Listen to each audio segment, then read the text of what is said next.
नमस्कार साथियों। आप सभी साथियों का शिक्षा के क्षेत्र में बहुत बहुत स्वागत है साथियों। मेरे प्यारे भाई बंधुओं, आप सभी को राधे राधे, जय श्री कृष्ण।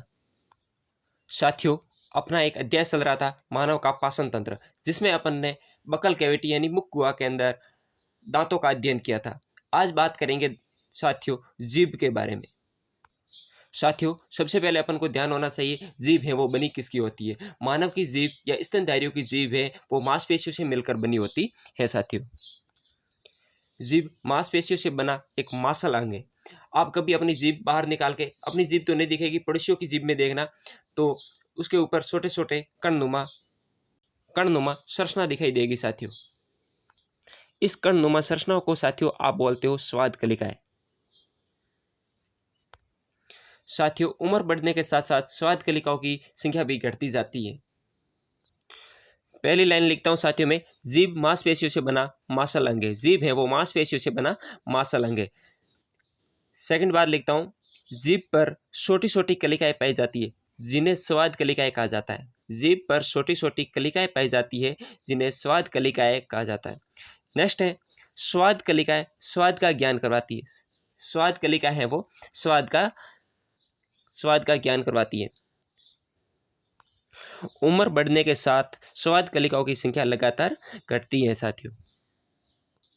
साथियों, अगली बात ध्यान रखने योग्य है कि जीभ के किस भाग से कौन सा स्वाद आता है, उस चीज़ का ध्यान रखना बहुत अनिवार्य है साथियों, जीभ के ये साइड वाला भाग होता है, ये एक ग्रंथि के द्वारा जुड़ा होता है जिसे हायाइड ग्रंथि कहते हैं साथियों, जीभ के पीछे वाले भाग को आप फेनुलम बोलते हो साथियों। ये फेनुलम है जो हायोइड बोन से जुड़ी रहती है साथियों। जीभ का आगे वाला भाग है जो मीठे स्वाद का ज्ञान करवाती है साथियों।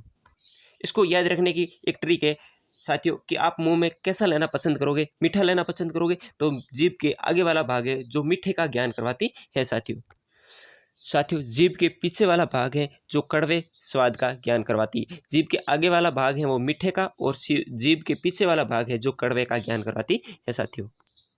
और साथियों, जीभ के साइड वाला भाग है जो खट्टा टेस्ट देता है।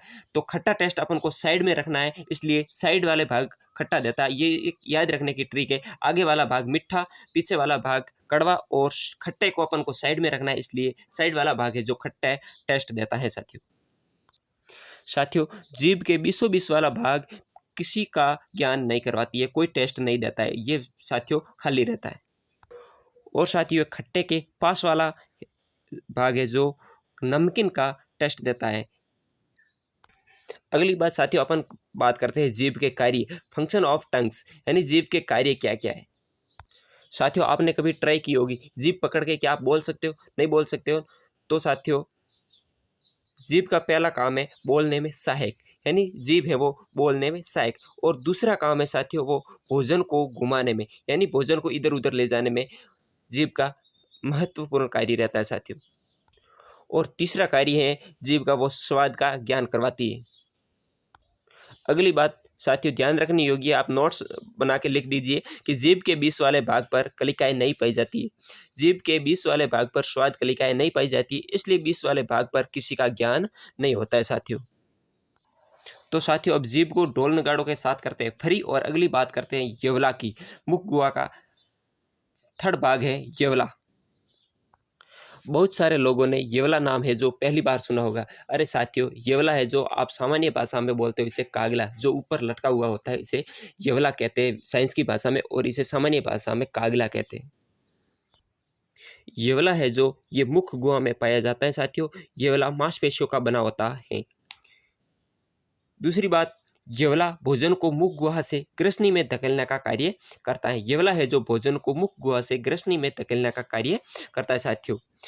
थर्ड बात है, उम्र बढ़ने के साथ येवला का आकार बढ़ता है, यानी उम्र बढ़ने के साथ येवला का आकार है वो बढ़ता है, जिसके कारण सोते समय येवला लगातार कठोर तालू से टकराता है, जिससे एक ध्वनि का निर्माण होता है, उसे कहा जाता है खरोटे।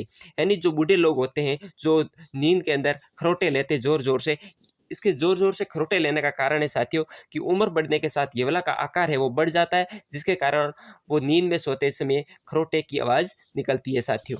प्लीज़ दोस्तों, वीडियो को लाइक और चैनल को सब्सक्राइब कर दीजिए प्लीज़ यार।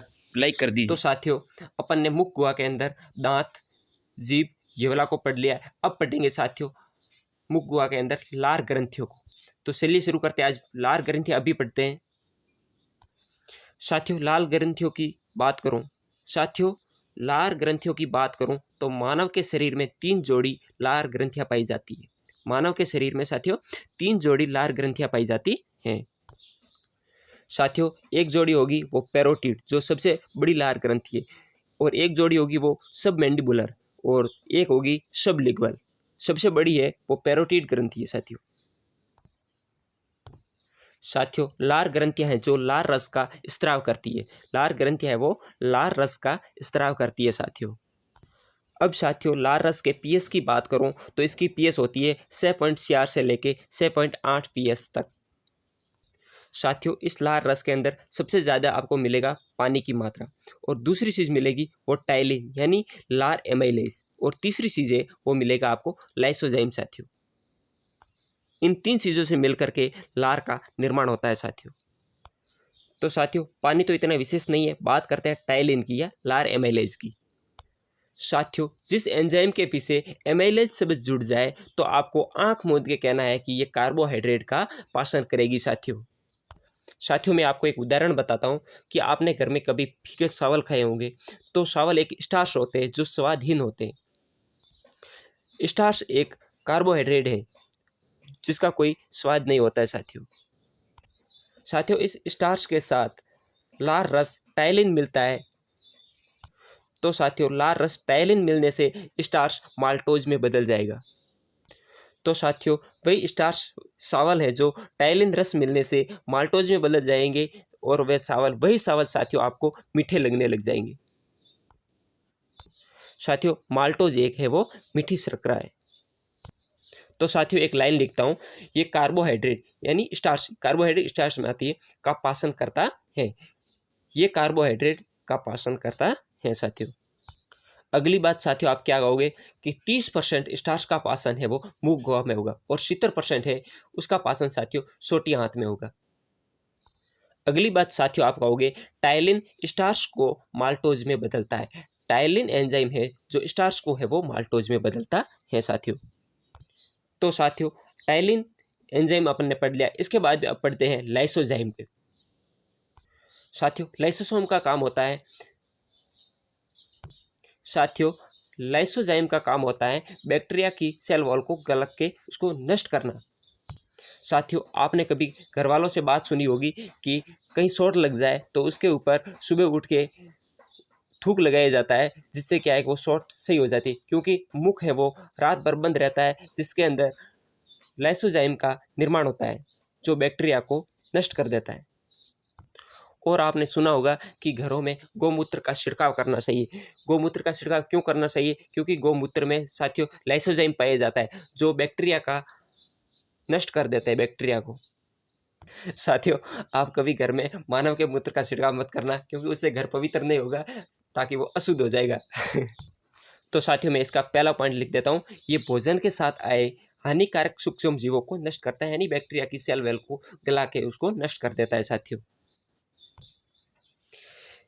ये जीवाणु की कोशिका भित्ति को गला देता है, जिससे जीवाणु नष्ट हो जाता है। अगली बात आप कहोगे साथियों गौमूत्र को पवित्र माना जाता है, क्योंकि गौमूत्र में लाइसोजाइम एंजाइम पाया जाता है जो बैक्टीरिया को नष्ट करने में सहायक होता है। तो साथियों अपनी मुख गुहा है वो लाइसोजाइम के साथ खत्म होती है, और बात करते हैं अगली नेक्स्ट टॉपिक की, ग्रसनी की, इसोफेगस की।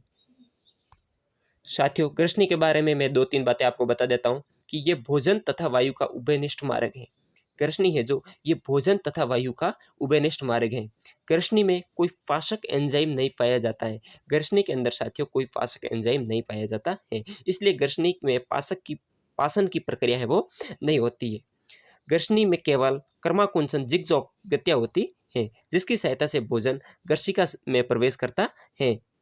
ग्रसनी पर एपिग्लोटिस यानी घाटी ढक्कन पाया जाता है, जो भोजन को श्वास नली में जाने से रोकता है साथियों। कई बार गलती से भोजन का टुकड़ा है वो श्वास नली में प्रवेश कर जाता है, जिसके कारण डायफ्राम में लगातार संकुचन तथा शिथिलन होता है, जिसके कारण एक ध्वनि का निर्माण होता है, जिसे आप बोलते हो साथियों हिस्की। आप कहते हो ना कोई याद करता है तब इसकी आती है, उस याद करने से इसकी नहीं आती साथियों, ये इसकी आती है जो अपने डायफ्राम में शिथिलन या संकुचन होने के कारण उसमें श्वास नली में भोजन का टुकड़ा जाने की वजह से होता है साथियों। तो साथियों अब आपका भोजन ग्रसनी से गर्शिका में प्रवेश करेगा। तो गर्शिका में भी आपको याद रखना है कि किसी भी प्रकार की पाचन प्रक्रिया होती नहीं। साथियों आज के लिए इतना ही, मिलते हैं कल नए वीडियो के साथ। तब तक आप इस वीडियो को लाइक कर दीजिए, चैनल को सब्सक्राइब कर दीजिए, आपको नीचे लाल आइकन दिख रहा है जिसको सब्सक्राइब कर दीजिए और बेल आइकन को ऑल कर दीजिए ताकि नए वीडियो की नोटिफिकेशन आपको सबसे पहले मिल जाएगी। और हाँ दोस्तों, अगर आपने मेरा पिछला वीडियो नहीं देखा है तो लिंक डिस्क्रिप्शन में दे रखी है, जाके देख लीजिए और आप पूरा लाभ उठाइए। बीएसटीसी और पीटीटी की तैयारी करने वाले विद्यार्थियों के लिए खास स्पेशल वीडियो है साथियों। तो साथियों इस वीडियो को लाइक सब्सक्राइब करके रखें।